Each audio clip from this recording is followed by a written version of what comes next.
పిఆర్సీకి సంబంధించి సుమారుగా ఇప్పటికి ఎన్ని నెలలైంది? 2 సంవత్సరాల 3 నెలలు పిఆర్సీ కాల పరిమితి అయిపోయింది. కొత్త పిఆర్సీని వేయాల్సిన పరిస్థితి ఉంది. జగన్మోహన్ రెడ్డి గారు ఏదైతే 2023 జూలైన పిఆర్సీకి సంబంధించి కాల పరిమితి అయిపోయిందో వెంటనే ఇమీడియట్ గా ఆగస్టు నెలలో పిఆర్సీకి సంబంధించినటువంటి కమిషన్ వేసి ఆ కమిషన్ ఇచ్చినటువంటి రిపోర్ట్ ప్రకారంగా నేను పిఆర్సీని ఇస్తానని చెప్పి వెంటనే కమిషన్ వేసి మీరు ఒక 6 నెలల్లో మీ ప్రభుత్వం వచ్చిన తర్వాత వేసినటువంటి కమిషన్ చేత రిజైన్ చేయించినారు. మీరు ఎక్కడైనా కూడా ఉంటదండి, మీరు పెట్టదాన్ని కానివ్వరు. ఏదైతే జగన్మోహన్ రెడ్డి గారు కాల పరిమితి అయిపోగానే ఎప్పుడు లేనట్టుగా ఇమీడియట్ గా అదే నెలలో ఎప్పుడైనా కూడా పిఆర్సీ కమిషన్ వేయమని ఉద్యోగ సంఘాలు డిమాండ్ చేసిన తర్వాత వేసే పరిస్థితి ఉంటే జగన్మోహన్ రెడ్డి గారు కాల పరిమితి అయిపోగానే 2023 ఆగస్టు నెలలోనే పిఆర్సీ కమిషన్ వేసినారు. ఆ కమిషన్ ని మీరు వచ్చిన తర్వాత దాన్ని రిజైన్ చేయించినారు. ఈ రోజుకి 2 సంవత్సరాల 3 నెలలైంది పిఆర్సీ కాల పరిమితి పూర్తయి. ఈ రోజుకి కూడా పిఆర్సీ గురించి కాదు కదా, కనీసం పిఆర్సీ కమిషన్ వేస్తామని కూడా మీరు చెప్పలే. కమిషన్ వేసిన తర్వాత కూడా 1 సంవత్సరం పడుతుంది ఆ కమిషన్ రిపోర్ట్ వచ్చిన తర్వాత పిఆర్సీని ఇంప్లిమెంట్ చేయడానికి. దాని గురించి మీరు నిన్న ఉద్యోగ సంఘాలతో మాట్లాడిన దాంట్లో మీరు ఏమైనా ప్రస్తావించారా? పిఆర్సీ కమిషన్ వేస్తున్నామని ఎక్కడైనా చెప్పినారా? కనీసం చెప్పలే. ఇది మోసం కాదా, దగా కాదా? ఉద్యోగస్తులు ఏం చేయాలనుకుంటా ఉన్నారు? పోనీ పిఆర్సీ వేయినప్పుడు ఆనవాయితీగా ఏం జరుగుతా ఉంది? ఐఆర్ ఇస్తారు, ఇంటరిమ్ రిలీఫ్ ఇస్తారు. ఇప్పటికి 2 సంవత్సరాల 3 నెలల కాలం అయితే పిఆర్సీ అనౌన్స్ చేయకపోగా, పిఆర్సీ కమిషన్ వేయకపోగా, కనీసం ఐఆర్ కూడా అనౌన్స్ చేయనటువంటి పరిస్థితి ఏ రాష్ట్రంలోనైనా ఉందేమో మీరు ఒక్కసారి గమనించుకోండి. మన రాష్ట్రంలో ఎప్పుడు లేదు, ఏ రాష్ట్రంలో కూడా లేదు. 2 సంవత్సరాల 3 నెలల కాలంలో ఇప్పటిదాకా కూడా ఐఆర్ ని రిలీజ్ చేయకపోవడం, అనౌన్స్ చేయకపోవడం మీరు చేసినటువంటి పెద్ద తప్పు, ఉద్యోగులకు చేసినటువంటి పెద్ద దగా అని కూడా తెలియజేస్తా ఉన్నాను. కోవిడ్ టైంలో జగన్మోహన్ రెడ్డి గారు కోవిడ్ ఉన్నా కూడా ఆ రోజు ఇమీడియట్ గా 23% పిఆర్సీ ఇస్తే మీరు ఏం మాట్లాడినారు? ఆ రోజు రివర్స్ పిఆర్సీ 27% ఇస్తానన్నారు, 23% ఇచ్చినారు అని చెప్పినారు. ఎలక్షన్స్ కు ముందు అదే చెప్పినారు. మొన్న అసెంబ్లీలో గానీ కౌన్సిల్ లో కూడా మీరు 23% ఇచ్చినామని మీరు హేళన చేసి మాట్లాడినారు. అయితే మీరు హేళన చేసి మాట్లాడిన వాళ్ళు ఈ రోజు మీరు రాగానే మీరు ఇవ్వాలిగా.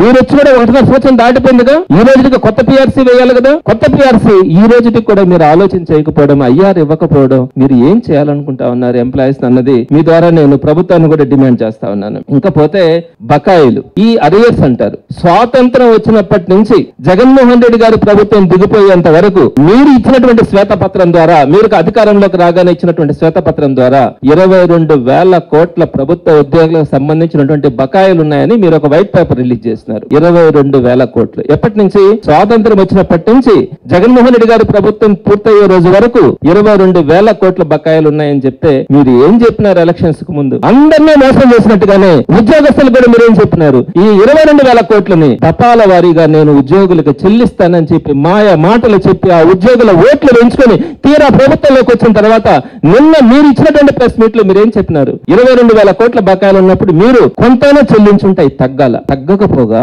నిన్న మీరు చెప్పినటువంటిది 34,000 కోట్ల అరియర్స్ ఉన్నాయని చెప్పినారు. మీరు ఇచ్చినటువంటి శ్వేతపత్రం ద్వారా ప్రభుత్వంలోకి రాగానే 22,000 కోట్లు బకాయిలు ఉన్నాయని చెప్పిన వాళ్ళు వాటిని మేము చెల్లిస్తామన్నప్పుడు ఈ రోజుకి 10,000 కోట్లు 15,000 కోట్లకు తగ్గుంటాలని ఆశిస్తారు. కానీ వాటిని 34,000 కోట్ల బకాయిలకి మీరు తీసుకెళ్లినారంటే మీరు చెప్పింది మోసమని మీకు అనిపించట్లేదా?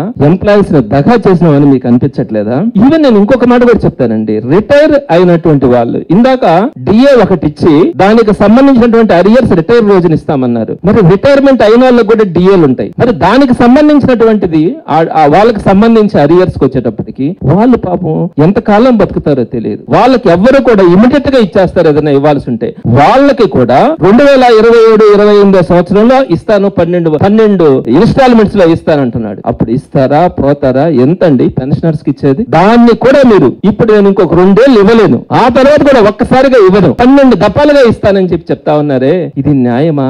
ఆ వృద్ధులు, ఆ పెన్షనర్లు, దాని మీద బతికేటువంటి ఆ పెన్షనర్లకు కూడా మీరు అన్యాయం చేస్తే, ఇటువంటి కొత్త రూల్స్ తీసుకొని వస్తే ఆ ఉద్యోగస్తుల పరిస్థితి, పెన్షనర్స్ పరిస్థితి ఏంటన్నది మీరు ఆలోచించాలా. మీరు ఇంకోటి కూడా చెప్తా ఉన్నారు, ఉద్యోగస్తులకి ఏదో భిక్షం వేసినట్టు, మీరేదో దయాధర్మాల మీద వారందరికీ కూడా జీతాలు ఇస్తా ఉన్నట్టు నిన్న మీరు మాట్లాడుతా ఉన్నారు. ఇంకొకటి చాలా కంపేర్ చేసినారు. కర్ణాటకలో ఎలా ఉంది, కేరళలో ఎలా ఉంది, తెలంగాణలో ఎలా ఉంది, ఉద్యోగస్తుల సంఖ్య తగ్గిపోయింది, మనం జీతాలు తగ్గించుకోవాలని మాట్లాడతారు. ఎంత అవమానంగా మాట్లాడుతా ఉన్నారంటే ఆ ఉద్యోగస్తులకి ఇచ్చే జీతాలని మీరు జీతాలు తీసుకోవట్లే, మంత్రులు జీతాలు తీసుకోవట్లే, మంత్రులు ముందు వెనక నేను కార్లు పెట్టుకుంటా ఖర్చు పెడుతున్నారే, మీరు సంపాదన నేను చేయలేకపోతా ఉన్నాను అన్నప్పుడు మరి మీరు సొంతంగా హెలికాప్టర్లు కొనడానికి మీకు డబ్బులు ఎలా వస్తా ఉండే? అలానే ప్రతి ప్రైవేట్ కార్యక్రమానికి కూడా ముఖ్యమంత్రి గారితో పాటు వాళ్ళ అబ్బాయి గాని అలానే డిప్యూటీ సీఎం గారు గాని వీరందరూ కూడా స్పెషల్ చాపర్స్ లో వెళ్తా ఉండారే, కొన్ని పదుల సార్లు ఢిల్లీకి వెళ్తా ఉండారే. సంవత్సరాలలో ఎంతెంత ఖర్చులు అవుతా ఉన్నాయండి? ఈ మంత్రుల ఖర్చులు ఎక్కడ తగ్గించినారా? మీకు ఉద్యోగస్తుల జీతాలే కనపడతా ఉన్నాయా? ఎంతండి ఉద్యోగస్తుల జీతాలు?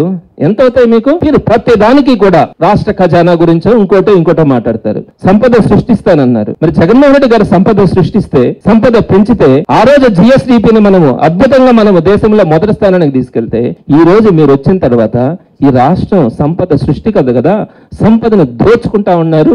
ఇవ్వాల్సిన వాళ్ళకి ఎక్కడ కూడా సంక్షేమ పథకాలు కానీ ఉద్యోగస్తులకు కానీ వారికి కావాల్సినటువంటి జీతాలు కూడా ఈ రోజు మీరు ఇవ్వకుండా ఏదేదో కంపేర్ చేసుకొని మీరు మాత్రం విలాసవంతమైన జీవితాలు, పెద్ద పెద్ద బంగ్లాలు కట్టుకోవాలా, ముందు వెనక కొన్ని వందల సంఖ్యలో కార్లు, ఇవన్నీ కూడా స్పెషల్ చాపర్స్ లో తిరగడం, మీరు చేసేటువంటి చిన్న కార్యక్రమాలు కూడా పెద్ద పెద్ద ఈవెంట్ లాగా చేయడం, ఒక 16,000 ఉద్యోగాలు వేసే దానికి కొన్ని వందల కోట్ల రూపాయలు ఖర్చు పెట్టి అందరినీ కూడా అమరావతికి తీసుకొని వచ్చి సెలబ్రేషన్స్ చేసుకోవడం, వీటన్నిటికీ డబ్బులు వస్తాయా? అక్కడ కనిపించలేదా మీకు ఇతర రాష్ట్రాలతో కంపేర్ చేయాలని? ఇతర రాష్ట్రాల్లో మీకు సంపద ఉంది, మన దగ్గర సంపద తగ్గిపోతా ఉందని మీకు అక్కడ కనిపించట్లేదా? ఉద్యోగస్తుల జీతాల్లో మాత్రమే మీకు అలా కనపడతా ఉందా? ఇవన్నీ కూడా మీరు ఆలోచించాలా. ఇంకొక పదం, చాలా బాధాకరమైన మాట ఇంకోటి మాట్లాడినారు, వాలంటీర్ల గురించి. అసలు ఈ వాలంటీర్లు ఎందుకు అని మాట్లాడారు. మీరు ఒకసారి చూసుకోండి, మన సీఎం గారు మాట్లాడిన దాంట్లో ఈ వాలంటీర్లను అనవసరంగా తీసుకొని వచ్చి జగన్మోహన్ రెడ్డి గారు వాళ్ళకి ఇచ్చేది ఎంత అండి? ఒక 100 కోట్ల రూపాయలు ఖర్చు అవుతుంది. ఆ 100 కోట్ల రూపాయలతో మనం ఎన్ని సర్వీసెస్ చేయించినామో మీకు తెలుసా? ఈ రోజు పేద ప్రజలు ఈ రోజు సగర్వంగా ఈ రోజు ప్రతి ఒక్కరు కూడా బతకగలుగుతా ఉన్నారు, కార్యక్రమాలు చేసుకోగలుగుతా ఉన్నారంటే